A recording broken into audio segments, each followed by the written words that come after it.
We've tried recording an opening to this thing like 3 times, but it's just so damn hot that I don't care anymore. Hey everyone, it's me, Aaron. And I'm Michelle. And this is our post-Geekout reaction for Ant-Man and Wasp, the new Marvel Cinematic Universe film. And man, did we need this one. The entire time I was watching this thing, I just kept thinking about how depressing the last Marvel film was. I'm like, yeah, we need this. We needed this. And I know going into this, a lot of people were like, well, how does this fit in after what happened at the end of Infinity War? Like, did all that stuff happen? I was like, I don't care. I don't care. Don't mention it at all. Don't mention it at all.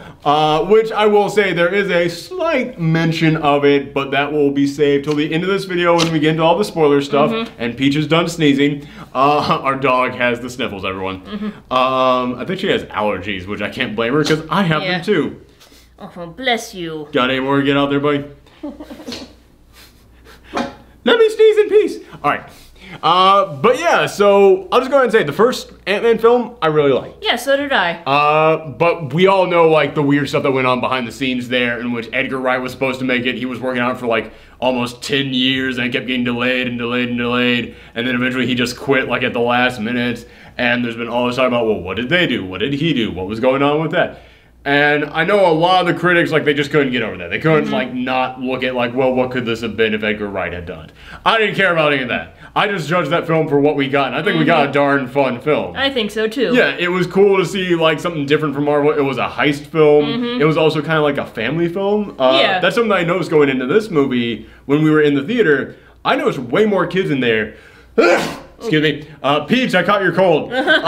I noticed way more kids in this theater than I have seen in any of the other Marvel films. I mean, you always see kids there. But, like, I could hear the kids in the audience on this one. I was like, oh, shoot, yeah, like, kids just like Ant-Man. So that's really cool. And I think that's what Marvel wanted. Because, I mean, in the first one... Also, like, there's a kid that's, like, a main part of the movie. Especially in this one. Yes, so... Yeah, in the first one, the kid was kind of like, oh, no, it's the thing that... It's not the MacGuffin. No, no, really. It's not that. But it was, like, the his driving force. Like, the thing behind him.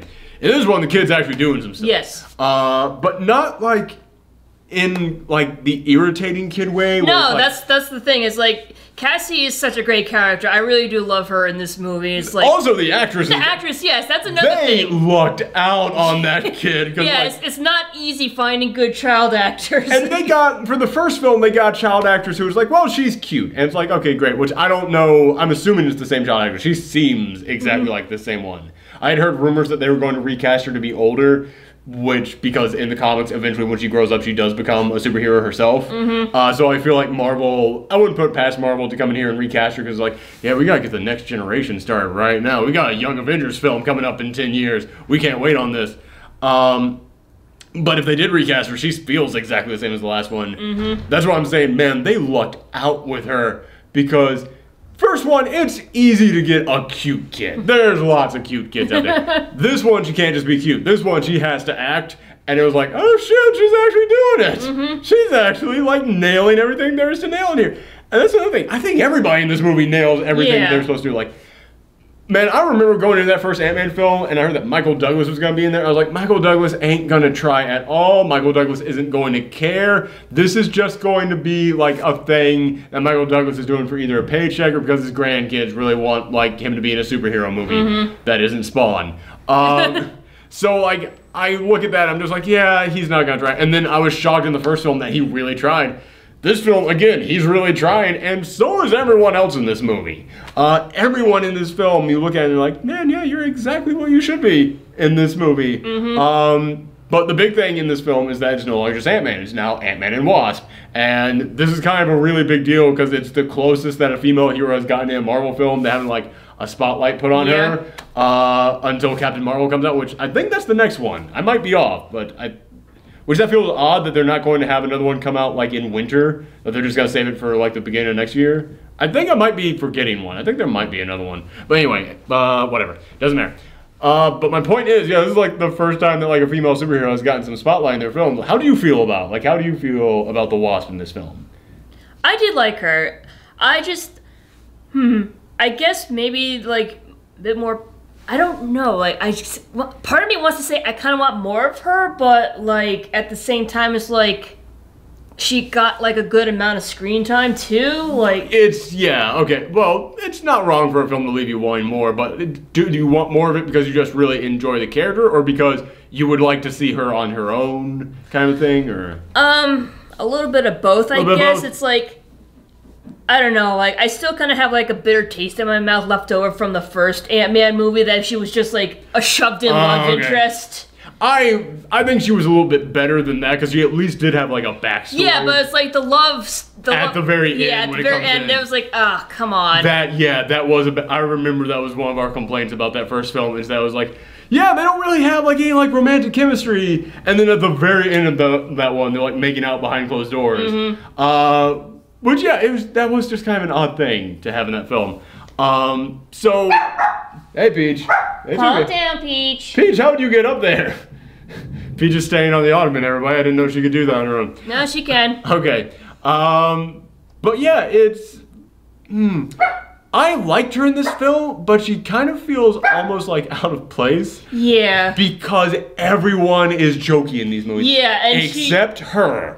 She is the straight man in this entire universe. And it's odd because I feel like you need that. You need one like straight character in here, because if everyone's jokey, I don't think it works.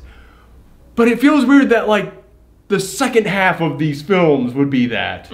But then again, shouldn't the second half of like a duo be the straight man for the cop? But it's very weird.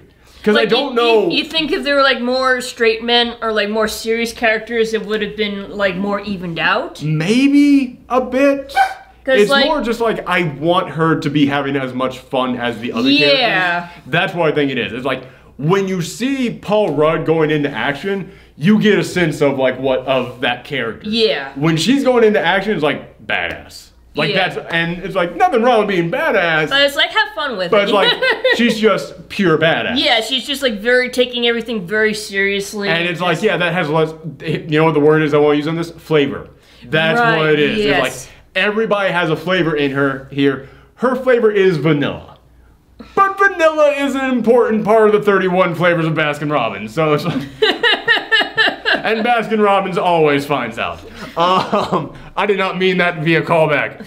So yeah, it's kind of odd because like I do like her, but man, it's almost like I don't want them to make her more jokey like the other characters, because we need that straight character in here. But then you kind of want everyone going into action to be jokey. It's like, you think about how, like, even Captain America is kind of like the straight man in the Avengers, but even he cracks a couple jokes in here. Yeah. Yeah, you know, you could put some stuff in there for her. Like, it's so weird. Like, the one moment in which, you see it in the trailer, in which she's fighting people in cars, and she is, like, swinging around in the cars, jumping in there, shrinking down, coming up, and when she jumps up, she goes, hey! I was like, that's like the one, like, if you were more like that when you were fighting, like, yeah, this is she wanted to be the Wasp since she was a kid. Like, she wanted this ever since she was a kid. Her dad kept telling her no. Now the dad's like, I finally made you this suit. Now you're going out there to do it.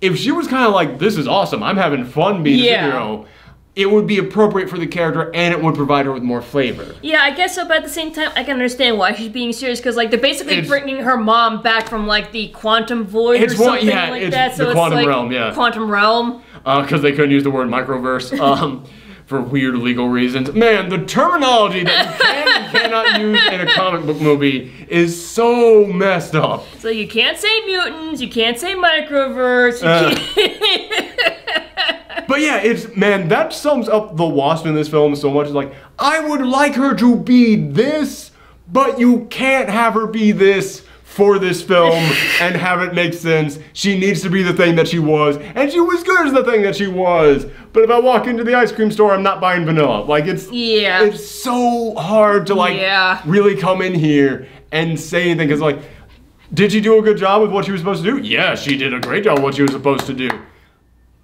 But at the end of the day, you like the other characters more because they have more flavor to them. Yeah, it's like put some sprinkles on that vanilla ice cream. Yeah, exactly. But hey, man, they will be back, I'm assuming. Question mark. We'll get into that at the spoiler part. But yeah, everyone in this film, I think Michael Douglas is a great example of how you can have the straight man who is still jokey in here. Because his whole character is, he's pissed off at Scott. Yeah. but he is pissed off to comedic levels. Like, if he hadn't been Hank Pym, he could have been a great J. Jonah Jameson. Just constantly pissed off about Spider-Man. Just as long as you get him as somebody who is always pissed off about something. Yeah, and it's humorous seeing how fed up he is with Scott's crap. Peach has got the sneezes, and now it's all over my hand. Hey, girl. Okay, but yeah, I also really like Lawrence Fishburne in this film. I like him too. He's not in it that much. No, but like... But I like what he's in here for. Yeah. Lawrence Fishburne is just again, kind of like Paul Rudd. He's just a very likable person. The only really, like, new person in here, and I don't even mean, like, new to this film, because Lawrence Fishburne was new to it. The only really new person in here was Ghost. Yeah. Because that actress, I'm sorry, I don't know her name, but I was looking up her IMDb page when she got cast as this. She had been in, like, 2 movies before this. So she is really new to the acting world. And she is a very interesting villain. Because I think she's an okay villain. Yeah. And honestly, if we had have just gotten Killmonger, Hela, and Thanos, and Vulture, like, back to back to back to back, I'd be coming in here like, yeah, Marvel's getting some good villains in here now. But we just had, like, 4 great villains in a row from Marvel. And it's like, oh, wow, now that there's actual competition out there, she's like, yeah, she's all right. She's fine. I mean, she's way better than anything that we had for, like, 7 years in the Marvel Universe. But now we're doing really good in the Marvel Universe with the villains. And it's like, okay, well, you're still good. You're still good, because she is very interesting in that we've seen the sympathetic villain before, because we've seen that villain's like, no, I got screwed over, or no, here's my philosophy, and oh, well, your philosophy actually has some grounding to it, and oh, I see where you're coming from, or it's like, oh, I'm doing this to protect my family, like with the Vulture. With her, it's, I need to do this or I will die, and I've been slowly dying my entire life because of something directly related to you. And if I don't do this thing that will wreck your entire plan and possibly kill your wife who you're trying to save, I myself will die. And it's like, shoot. Yeah, that's, yeah, okay. I get that, yeah. Yeah. You want to talk about a villain who it's like, yeah, you can see where they're coming from. It's like, yeah, survival. That makes sense, yeah. And I also really dug the redesign that they did for the Ghost. It looks a lot like it does in the comics, but not as bland. Like, they gave her the hood in here, they gave her some extra eyes on her. It's like, okay, that's cool. Also, they made her a woman, so that was a big change. But one of the things that they did with her that I actually did like is that they gave her a very unique soundtrack. Because anytime that she popped up, it was kind of like a haunting music to her, which is hard to do haunting music and fight music merged into one. But I think they did a decent job of it. It's like, yeah, she's the Ghost. It makes sense that you would give her a haunting soundtrack. I just wish that they had leaned into it a little bit harder. Like, I wish that they had made her look a little bit creepier at times. Maybe had her, like, move a little bit, like, the effect that they do where, like, she's leaving ghostly after images whenever she walks. I thought that was awesome. But with that soundtrack, it made it sound like they were trying to go for more of almost like a horror vibe at times. And, you know, I wish that, like, sometimes you maybe had her, like, move in kind of like an unusual way. Like she couldn't quite control her body all that well. Or maybe, like, had her, like, do that spooky thing where, like, she's coming up behind someone or something. Like, just something to lean into the, like, scary part of her a little bit more. Because I do feel like they were trying to go for that. But that's kind of like a small complaint that I have with this entire film is that towards the end of this thing, at the end of this film, they're doing car chases all around San Francisco. And a lot of action films in the 70s also did car chases in San Francisco. And then you've got them going into the Microverse there at the end of this film. And when I was looking at that, I was looking at the ship that they were using to go in there, I was just like, this is totally just Fantastic Voyage. And yeah, like, wasn't, like, Hank Pym, like, watching a movie at the beginning? Like, what movie was I know at the end of it they were watching a 50s film, but, oh, no. At the beginning of this film, Paul Rudd, Scott Lang, was watching Animal House. Right, yes. And he was watching the part in Animal House where they're stoned. Right, Scott, that's what I meant. Yeah, and they're watching the part in Animal House in which they were stoned, and they were talking about inside every molecule could be an entire universe, which is what this film is. So it's like, yeah, it feels like they were trying to make this feel like a reference to 70s films, but I don't feel like they leaned into that enough. Like, you think about Guardians of the Galaxy and how they were leaning into that 80s vibe really hard. I wish that they had leaned into that 70s vibe a little bit more. Like, you know, putting more 70s songs in there, giving this more of like a sunny cinematography, like giving it more like an orangish glow to it, because a lot of 70s films had that. Well, you know, he even was singing like Partridge Family karaoke style. Yeah, doesn't it? There's lots of things in here that make you feel like they wanted to go with that 70s vibe, but they stopped just short of it. And I feel like if they had done that, then this film, if they had like leaned into that harder, this film would have had more of its own unique identity. Like it would have had its own more unique tone to it. Because this is a good film. I did really enjoy this film. But a lot of the Marvel films are getting to that point now. When you look at like Black Panther, or Thor Ragnarok, or the Guardians films, or even like the last couple of Captain America films, which are leaning hard into like being spy films. Yeah, they're now each trying really hard to establish more of their own unique identity and unique tone to each of them. I feel like this one wanted to do that, but they stopped just short of it. So that's a little complaint. Not even really a complaint, more of like just a critique. Just like, hey, it would have been great if you had done this. But aside from that, I don't really have any other problems with this film. There's no moment in here where it really hits a giant high with me. Like I'm thinking about in the first film, like I think the fight scene with Yellow Jacket in there. Yellow Jacket was a lame villain, but the fight scene was great with him. And then him shrinking down there at the end, getting lost in the quantum realm. That was a whole great sequence in there. Yeah, it was. In fact, the whole sequence there at the end, which they were fighting on the Thomas the Tank set there, was great. This film, there's a lot of good stuff in here. Like I said, the chase scene at the end is great, but that's probably the biggest highlight of the movie to me, and it still doesn't quite hit that high. Yeah, it's like, I noticed like there weren't too many shrinking fights. I guess the word would say that's a good word of putting it, way of phrasing it, because like, you know, in the first one you had them like constantly like shrinking back and forth while fighting in the suitcase, and then in the pool, and then, you know, on the train set. And this one is like you have like Wasp like fighting off like henchmen in like a restaurant, which was cool, but other than that, most of the time was just, you know, car chase with like shrinking and growing cars. And that part was really cool to me. I was like, yeah, we could use some more. Well, I mean, we got 2 shrinking people now. We can do stuff. Or maybe even lean the opposite direction with it, because you do know that Bill Foster, aka Goliath, he had done some growing technology back in the past. And there's that scene in the trailer in which they're talking about how big they could get.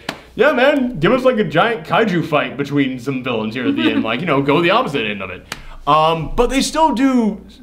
But at the same time, I kind of almost want to applaud them for not doing that. Because, yeah, this film doesn't end with a fight. It's a Marvel film where the big action sequence at the end is not a fight. It's a car chase. That's kind of cool. It just really dawned on me, I can't think of another Marvel movie that didn't end with a giant fight. I mean, there were plenty of Marvel movies with car chases, but like none of them actually like ended in a... Was the big climax, fashion. Yeah. I mean, heck, okay, I'll say that for spoilers. I was going to say the exact thing that happens at the end, but nope, we'll say that for spoilers at the end. But yeah, I will say that the action that we do get in here is good, but it's not quite, again, it's just not on that level of the first one, but it is still really good. And even though this film didn't reach quite the highs of the first film with me, it didn't quite have the lows of the first film either. I didn't even think that the first film had all that many lows to it, but there was some inconsistency. This one, it's way more like the same one feeling the entire time. Like I was riding that same level of joy and excitement throughout the entire film. So it really does kind of even out. I do kind of put this on the same level as the first film. I do wish that we had gotten a little bit more of the wombats, as Hank Pym referred to them in the first film. Scott Lang's 3 buddies. Oh. Yeah, that's why I will always remember that line of like, no, not those 3 wombats. I wish we had gotten some more of them, because in this film, they're trying to open up a security company. Yeah. Which is actually something from the comics, is that after Scott Lang finally decided to like try and make a name for himself, he opened up his own security company, and he hired other ex-supervillains on the team. And I kind of wish that we had gotten some more additions on this team and gotten some of those supervillains in there. Everybody in my comic store kept saying that they wanted Jason Segel to play Grizz, who is this guy who just wears a giant bear costume, and his power is he's strong, but he dresses like a bear. And I was like, yeah, man, after them and I Love You, Man, I want to see him in this film as that. But yeah, they did keep that in from the comics, and I did enjoy that, yeah, they're trying to start up the security company, but you get so little of that, like, whenever, like, Michael Pena comes up and is like, no, man, we gotta get this thing going for this thing. I was like, did you guys have your own film going on off to the side here? I understand what you're saying, but at the same time, it's like, there's already, like, 2 subplots going on at the same time. That's very true. It's like, oh, we gotta rescue my mom, and we also gotta watch out for ghosts, so it's like... And there's a thing going on with Bill Foster, and yeah, you know, yeah. Oh, shoot, no, and the big side plot is that Scott Lang, he's got 2 days left on house arrest. He's been on house arrest for 2 years. Oh, yes. And he's now getting abducted by Hank Pym because, like, nope, this is the time in which we need you to help open up the quantum realm to go and rescue my wife. If he gets found out that he is, like, breaking his house arrest, yeah, man, he will never see his daughter again. That's a huge subplot to this whole thing. So I was like, okay, yeah, I get it. Yeah, you can't fit all that in there. But I still wish we had them in here a little bit more, because I just really like those characters. I know a lot of critics found them annoying in the first film and unnecessary. I love them in the first film, and I really dug them in here. In fact, one of my favorite running gags from the first one is how Michael Pena would just go into long-ass stories about what connects to what that was totally unnecessary.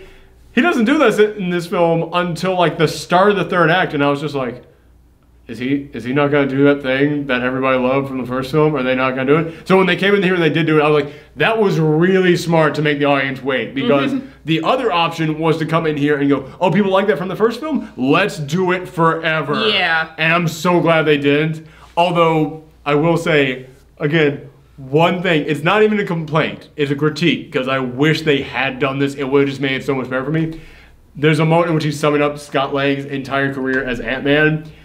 And he mentions he went over to Germany with Captain America. And I was like, please, please, let me see the fight from Civil War being told by Michael Pena. I just want to see Captain America in here going, yo, man, Iron Man's doing this thing over here, and I don't agree with it at all. We got to go rescue my friend who's got this one arm, man. Yeah, I'm the guy with one arm. And then he's like raising up the raw mechanical arm or something. Oh, man, I would have lost my mind if they had done that. Sadly, they did. But what they did do in here was good. Like, they have Evangeline Lilly, like, doing some of those scenes in there. And she cracked me up in that moment. Just that moment. I'm not going to ruin the line for anybody, but it is a hilarious line that she has when she is voicing over Michael Pena. So, yeah, I really dug each of them. The Russian guy and his Baba Yaga thing. Yeah. I was like, you could have... They do that twice. You could have done that a third time. I would have been okay with it then. T.I. doesn't get a lot to do in here, but I would have liked to see him get a little bit more in here. But I don't know they even gave Michael Pena like a little action scene there at the end. I kind of like that he actually got to do some stuff in here. And it is an action scene that involves some shrinking stuff. And yeah, we mentioned the shrinking stuff in here is not as impressive as the last film. But it's still really good. I love all the stuff that they thought of to do in here. Like the fact that they've got a Hot Wheels little car container. Every single one of them is an actual functioning car. Which I know there's someone out there going, well, the science on that doesn't work. Because when you shrink, you keep your density. So those tiny cars should still be weighing like 10 tons. It's like, yeah, I know none of this. Like, based on what we saw in the first film, you can't shrink a building down and then move it. That building would weigh as much as the entire building now in 1 square foot. But now in this one, like, I like to think that maybe they've done like more advanced research. He did mention he had made a new Ant-Man suit, and he had been tinkering with some stuff on it, and he had mentioned that the Wasp suit at the end of the last film, he had been trying some new stuff with. So I was like, you can explain that he changed the tech around. Yeah. Yeah. So it's like, don't even bother about that, guys. Speaking of ways, like whenever they like shrunk down like the lab and they just carried it around, it's like I was always worried that like everything inside was just gonna like jumble around and it's like get broken. Again, that is one of those like small things that everyone is going to think of, and if you're gonna make it through this film, you just gotta tell yourself, don't. It's like just let it go, let it go. It's like I'm gonna assume like all the ants working in that lab are okay. Well, ants can stick to walls. The ants are fine, but unless the ants like all grabbed onto like the tech to like hold it in place, like, yeah, man, the moment you go back into that building, it's going to be wrecked. Yeah, so I kind of, that was one of those things that was just like, there's no way you can watch this film and not think about that. But just let it go, just get over it, it's fine. Although I can totally see that being like a toy that Marvel will like sell, just like, you know, little action figures in like in the little building and everything. That's one thing I gotta say. Marvel has always had problems with product placement. They've always been real bad about how they do product placement in their films. I think this actually has some of their best product placement in here. Because, like, they have an Altoids product placement here. But it makes sense. And, like, it actually leads up to something good. And, like, the Hot Wheels thing, it's like, yeah, that's clearly a product placement for Hot Wheels. But wouldn't you keep a bunch of, like, cars inside of a toy bin that was specifically made to hold tiny cars? I mean, what... You either say it's a Hot Wheels thing, or you invent a brand new toy line to call it that. And it's like, no, it makes more sense to just be a Hot Wheels thing. So I was like, yeah, this is one of the few films in which all the product placement made total sense to me. I was like, I have no problem with it. But okay, anything else you want to talk about before we go into the spoilery stuff? I think most of the stuff I want to talk about is the spoilery stuff. Okay. I will say, I like Michelle Pfeiffer in here, but I wish she had more. Like, she has very few scenes in here. Yeah. So I wish that they had given her a few more scenes. But that's really the last thing that I will come in here and say. That, oh no! Oh no. What's his name? Is it Randall Park? I think it's Randall Park. Is it? He played Jimmy Woo, who was the guy from the FBI. Hold on, man. I gotta look this up because I want to make sure that I don't get it wrong. Because he and the guy from Star Wars who played Darth Maul have very similar names. Randall Park, is that you? Yes, okay. Randall Park.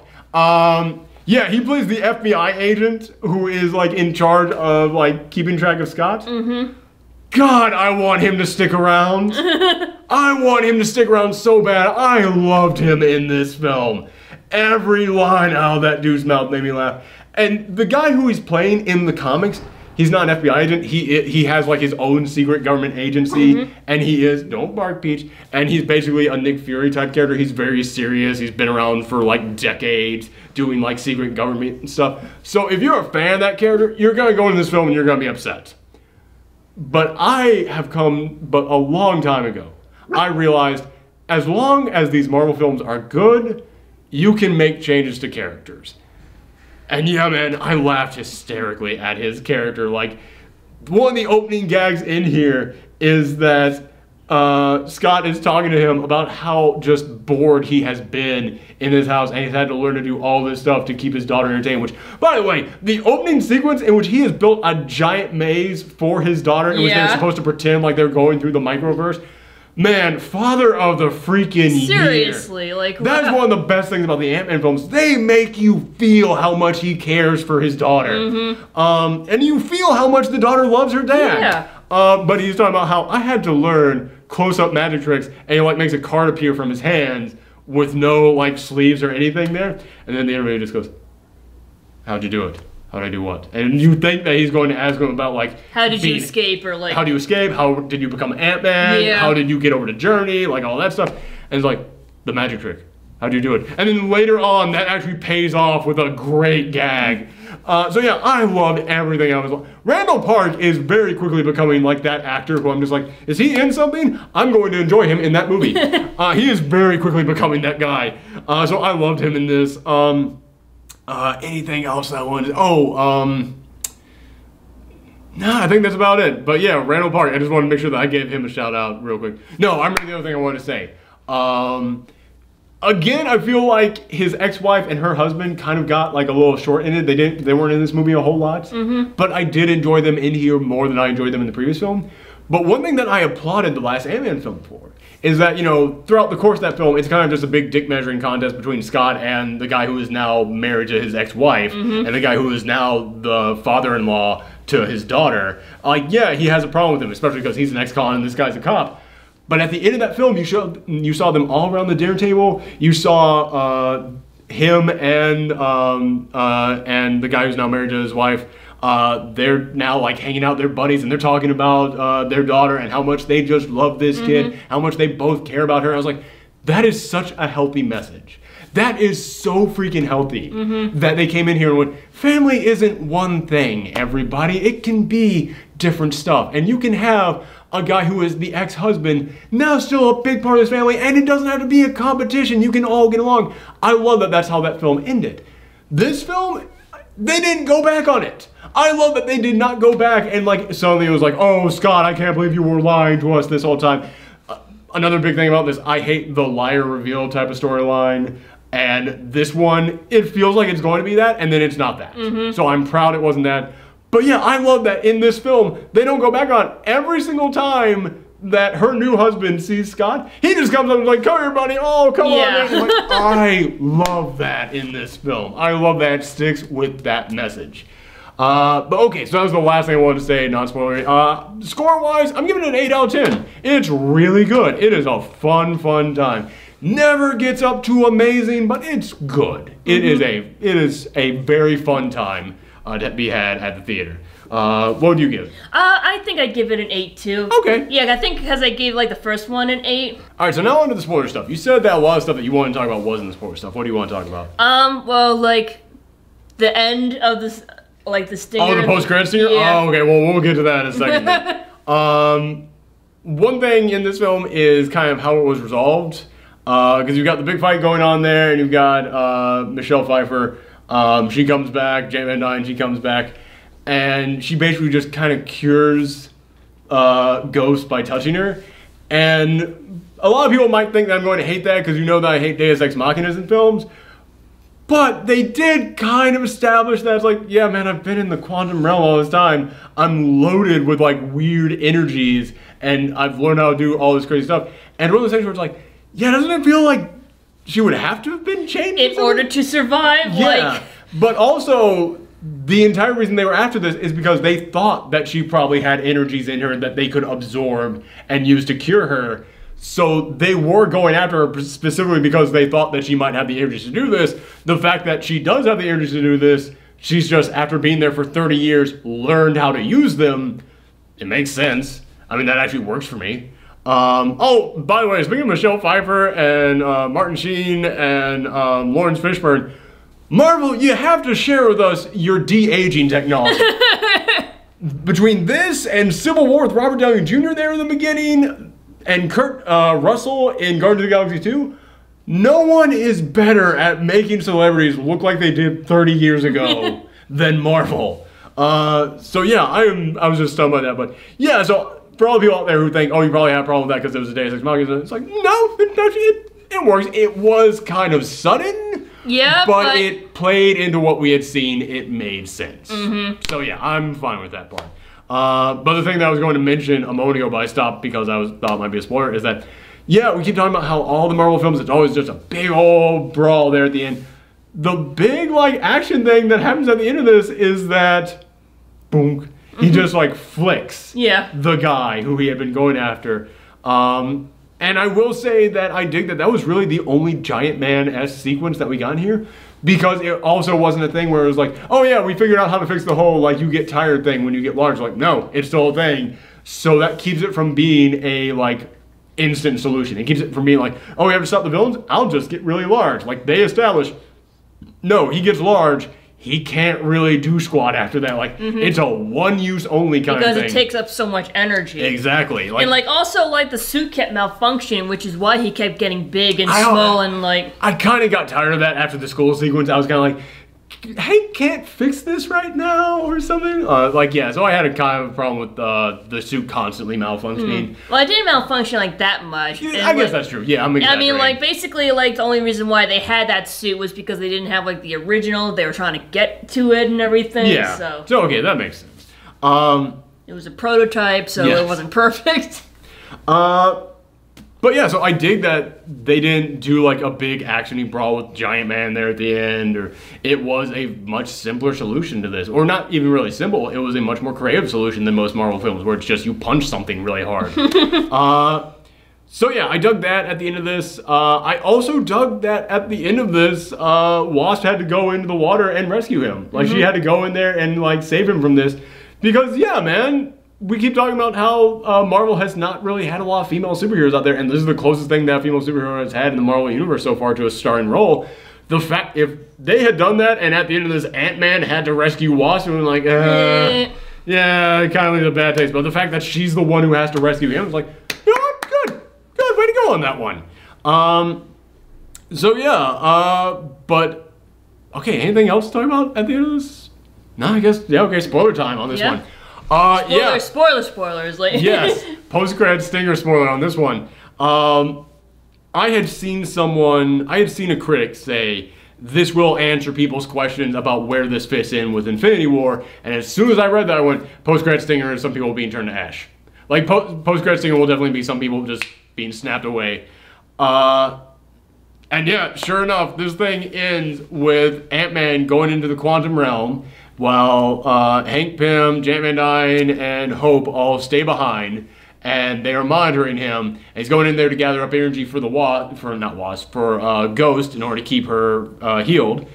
And he goes in there. So like Michelle Pfeiffer didn't like cure her completely? I guess not. I guess like just touching her isn't like an instant solution. I guess so. But it's like she's not dying in 3 days anymore. Kind of thing. So yeah, they had to go back. Like that was the one thing that kind of bothered me. Is like, why go back when she's already cured? Or Again, that's one of the reasons I don't view it as a like complete Deus Ex Machina kind of thing, because like if she had just touched her and she was instantly cured, then be one thing. But the fact that she touched her and it was like, that stabilized you some. You got more time now. Also, I love that at the end of this when she's running away. You know, Bill Foster raised this kid basically, and I love it at the end of it. She's telling him, "No, stay away." He's like, "I'm not giving up on you," and like she just hugs him there at the end. It was like, that's really freaking sweet. Like I really enjoyed that. Yeah, there's definitely like a lot of touching family moments. It's a family film. There's 3 different families in this movie. Yeah, so I really enjoyed that part as well. But man, yeah, when he's trying to get back in touch with them and none of them are answering, and like there's that little bit of stacking there, I was like, I know exactly what happened. But I had seen, there's some like footage there's like one concept art drawing going around out there for Avengers Infinity War 2, and shows all the heroes like charging in there. And Wasp is one of them. So I was like, okay, so Hank and Janet died, or got snapped away. There was a kid in our theater in front of me as I was walking out of the theater, and he was talking to his mom, and he said, well, we know that these heroes got dusted, but the heroes that got dusted actually got this. And I was like, is that what like all the kids are actually calling that, or is it just this one kid? Like, is dusted like the official term everyone's agreed on? Because it's not bad. I'll go with it. All right, so yeah, I was like, all right, so it'll be Hank Pym and Janet got dusted, but he's going to come back and like Wasp will be there. But no, all 3 of them were gone. So I was legit shocked. Yeah. And I was like, oh, shoot. And now Scott is just trapped in the quantum realm. Maybe he'll come back with superpowers, or like. Well, also it means like they even, as he was going in there, like she even like last thing that Jan said to him was, okay, if he's gone for more than this period of time, time will just get really weird on you. I was like, oh no, he's trapped in there for that period of time. We don't know what's going to happen to this guy, and yeah, you think about it, and you're just like. So is even Scott going to be in Infinity War 2? Because I know Hawkeye wasn't in the first one, but he's going to be in the second one. He's going to play a big part in the second one. Like, it's hard to see because, like, Thanos has all, like, the Infinity Stones, so, like, who knows how that will, like, affect the quantum world or whatever you call it. Yeah, exactly. It's one of those things where, which that's another thing that I got to point out in here. There's a joke that Scott makes. It's like, do you guys just put quantum in front of everything? Yeah. But... I've always kind of been fascinated by the idea of alternate realities, and that has to do with quantum physics. And I watched this documentary a long time ago about like how scientists have used like quantum, basically the stuff that they were studying in here to go into the study of alternate realities. And when they found Bill Foster, he was giving a speech about alternate realities and dealing with the quantum realm. And I was like, this is actual like science that he is actually talking about in this. So it was kind of jokey that they were like, yeah, you just keep saying quantum. And it's like, that's kind of what scientists do. Like, it is all just quantum. Let's see. But yeah, you look at that and you're just like, holy cow. In like this one moment, they didn't just take out those 3 characters. They kind of took Scott off the table as well. Which the Avengers could come in and be like, well, we need Scott Lang. And they like track him down to that spot and get him out of there. So he could still be in this one. But yeah, I was shocked that the Wasp wasn't in there. But I'm kind of glad that she got taken out as well, because after Infinity War, I realized you shouldn't be worried about the heroes who got dusted. You should be worried about the heroes who are still here. Because they're the ones, all the heroes who got blinked away, they're coming back. They're going to undo that. But all the heroes who died during the next film, who got left behind, they might not be coming back. So when I see that character got wished away, I'm just like, they're safe. They're gonna be okay. I was still shocked at, hell, our audience was shocked at. That audience, someone just yelled out, "Oh shit!" Did you hear that guy? Yeah. Yeah, I even heard you gasp at that. I looked over to you and was like I saw you doing the thing with the fist in front of your faces. Which I was shocked too. But that audience reaction was priceless at that moment. Yeah, like the two girls who were like next to us, like the whole time. Like the legs got swept out of everyone's chair at that moment. That was a great reveal on that one. Yeah, and like I said, I knew it was coming, and I was still shocked at it. So yeah, that was a great reveal at the end of this thing. And I love that the post-credit scene, that was the mid-credit scene, the post-credit one, it just showed, like, the ant is still there playing the guitar, playing the drums, because it was trained to just follow his pattern. Yeah. Which I thought that was good. I thought that was fun. But you also see, it almost felt like really almost insensitive to end on that joke. Yeah. Because it also showed just empty streets. It showed like every TV network was just test patterns. Yeah. Just the emergency broadcasting. It's like everyone disappeared except for the ant. Like. Yeah, it was just kind of like, don't end on a joke after this. It's like, that's too dark. Let's lighten things up. It's like, no, no. It kind of felt like, no, dude. No. we need a moment on this one. Like, yeah, I honestly thought the post-credit scene was just going to be like the test patterns and just like the empty streets, and it was like, that is a dark way to end this film. And then they came in there with that. I was like, you son of a bitch. But I love, hey Peach.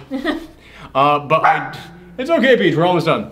Okay, Peach. But I do love that at the end of it, oh geez, hey Peach. Hey buddy, come over here. Here we go. I do love that at the end of this, they went in there and they did the thing that they do at the end of every Marvel film, in which they said, Ant-Man and Wasp will return.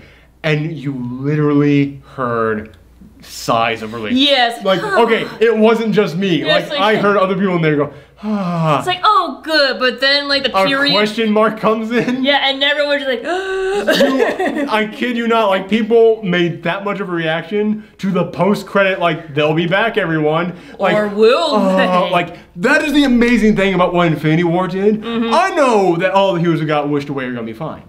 But the fact that they are still able to sell it so hard that people are able to believe it. Like, I guarantee you, people in that audience, they know they're going to be back, but they still need that. They still need to see that they'll be back. It's like, okay, oh, no! Just at a question mark, got that much of a response. Like, that's huge to me. But yeah, I do kind of hope that Ant-Man gets to still, like, get saved and gets to be in Infinity War, because you know that Hawkeye is going to be in there, and it's like, I would like to see like one scene between those guys of being like, I lost my daughter, and then they have like a moment of like just two dads who are trying to save their kids kind of moment. Like, I think that'd be awesome. But yeah, so really dug this film. It's a ton of fun. It's not amazing, but you know what? I don't need every Marvel film to be amazing, because we had Avengers, we had Black Panther, we had Thor Ragnarok in a row. All those are like three of their best films. I need one that's like, you know, this is a good, fun, escapist summer blockbuster film. It's a good old popcorn. It's a good old, I just need a good old popcorn film. Not everything can be huge and massive. Like, I just need a breather here and there. Yes, especially after the last Infinity War movie. Yeah, we need something a little bit more chill. Yeah, so thank you guys very much. I got 2 more movies to do this weekend. The first Purge and Sorry to Bother You. So make sure that you come back for those. And you can always follow me on Twitter, Twitch, and Tumblr at Professor Thorgy. Thanks for tuning in, everyone. Bye! Bye!